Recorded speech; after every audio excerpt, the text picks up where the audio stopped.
Hello તો મિત્રો, good morning and જય દ્વારકાધીશ. આપણે આવી ગયા છે અગાશી ઉપર ને આજે હું છું કાકાનો, એટલે એ પહેલા કહી દઉં છું કે હું કાકાનો ભત્રીજો છું.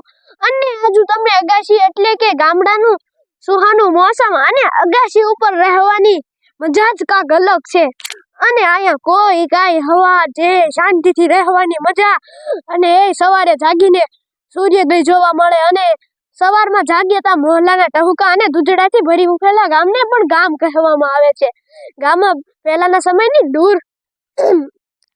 સમયથી દૂર કરવા વિચારે થઈ રહ્યા છે, અને દૂર કરવાનો એક જ છે, ફોન જોવાથી બાળકોને બધા પહેલાની રમત બધી વિખાઈ ગઈ છે. અને તમને ખબર જ છે કે ફોન અત્યારે છે ને બાળકોનું ભણવામાં ધ્યાન જ નથી રહેતું. અને તમે બધા નહીં પણ હું પણ મોબાઈલ તો એકો એક જોવે છે, એટલે તમે બધા નહીં પણ એમાં હું પણ આવું છું. મોબાઈલ જોવા અત્યારે તો બધી સંસ્કૃતિને નાખી મોબાઈલ સ્ટાર્ટ થઈ ગયો છે. અને તમે એવું કહો છો તો મોબાઈલ ને ટીવી જેટલું બતાડો એટલું બાળકોને ભણાવતા હો તો ભણાવવામાં પણ મોબાઈલમાં ભણવાનું પણ આવે છે. તમે ભલે હાલો અડધી કલાક હાલો મોબાઈલ જોઈ લીધો આવી, પછી તો ભણવાનું જ ચાલુ થઈ જાય. અને હું થોડુંક સુહાનું મોસમ અમારા ગામનું કહીશ, અને જોઈ લો તો મિત્રો, અહીં જોઈ શકો છો તમે. અને આપણે જોઈ એટલે આગળ જઈને જોવી કે મિત્રો કેવું મોસમ છે. અને અહીંયા વાદળા થઈ રહ્યા છે, વીજળીઓ કડકી રહી છે, અને મંદિર ઝાડવા લીલોતરી બધું જોવા મળી રહ્યું છે. અને આ છે આપણું ઘર,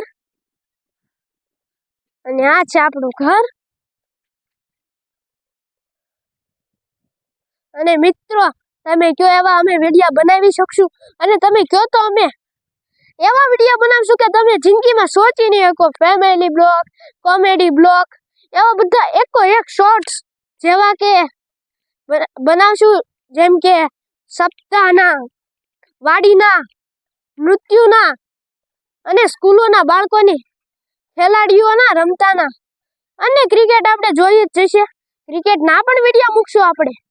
અરે અત્યારે પહેલાની રમતો તો કબડ્ડી, ખોખો જેવી તો બાળકોને અત્યારે ભૂલાઈ ગઈ છે.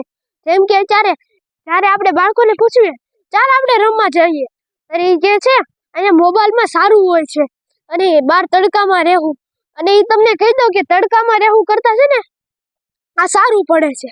બહારની કુદરતી હવા અને શાંતિથી રમવાની મજા. અને અહીંયા જોઈ શકો છો આખું મોસમ. હું તમને ફરીવાર બતાડી દઉં છું, પહેલી વારમાં સરખું ન બતાડું તો જોઈ શકો છો તમે બધું મોસમ. Oh my God! Wow! અને એક સાથે 3 અગાશી સ્ટાર્ટ થઈ રહી છે અમારા ઘરમાંથી. અને તમને કહી દઉં તો અહીંયા અમારા ગામમાં રાજા આંબાની જેવી ખેતી થાય છે. લોટ મિત્રો, હું મારી દીદી પાસે રાખડી બંધાવવા જઈ રહ્યો છું નીચે, અને તમે જોઈ શકો છો કે હું અત્યારે ધાબા ઉપર છું, અને હું રાખડી બંધાવતો હશે તમને જોવા પણ મળશે. મળીએ જ થોડી વારમાં.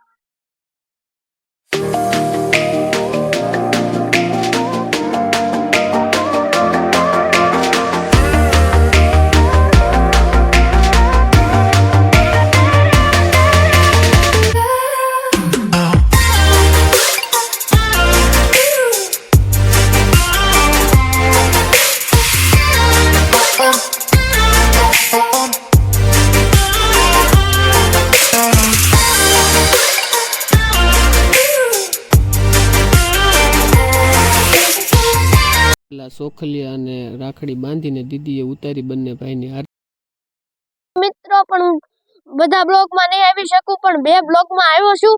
અને મારે થોડુંક અહીંથી દૂર ભણવા જવાનું છે, અને આપણે નેક્સ્ટ બ્લોગમાં આવશું ત્યારે ફૂલ મોજ કરાવશું. અને આવી રીતે મારા કાકુને તમે સપોર્ટ કરજો, લાઈક કરજો, શેર કરજો અને કોમેન્ટ કરશો. Thank you. હેલો મિત્રો, તો આપણે તો ઘરથી થોડું દૂર કાગબાઈમાનું મંદિર આવેલું છે, ત્યાં જવાનું છે. તો આપણે મેનારાણી પર સવાર થઈને આપણે તો નીકળી ગયા મંદિરે જવા માટે.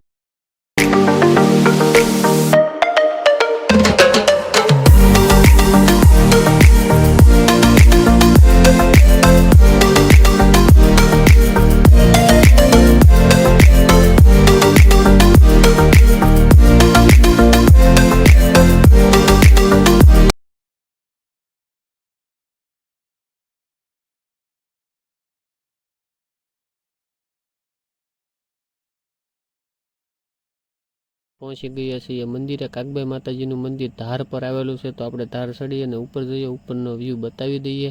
ઉપરનો વ્યૂ બતાવી દર્શન કરવા જઈએ, દર્શન કરી લઈએ. આ છે કાગબાઈ માતાજીનું મંદિર અને માતાજીના દર્શન કરી લઈએ. માતાજીના દર રવિવારે ભક્તો બહુ જ અહીંયા આવે છે દર્શન કરવા માટે. અને પછી તમને આપણે બહારનો વ્યૂ પણ બતાવીએ, ધાર પરથી કેવો વ્યૂ દેખાય છે તે પણ તમને બતાવીએ. તો ચાલો જઈએ.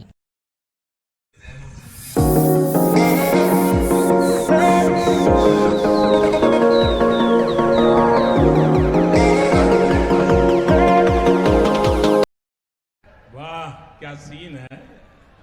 ધાર પર ભોળાનાથ પણ બિરાજમાન છે, તો આપણે ભોળાનાથના દર્શન કરી લઈએ. અને ભોળાનાથના દર્શન કરીને આપણે જઈએ હવે ઘર તરફ.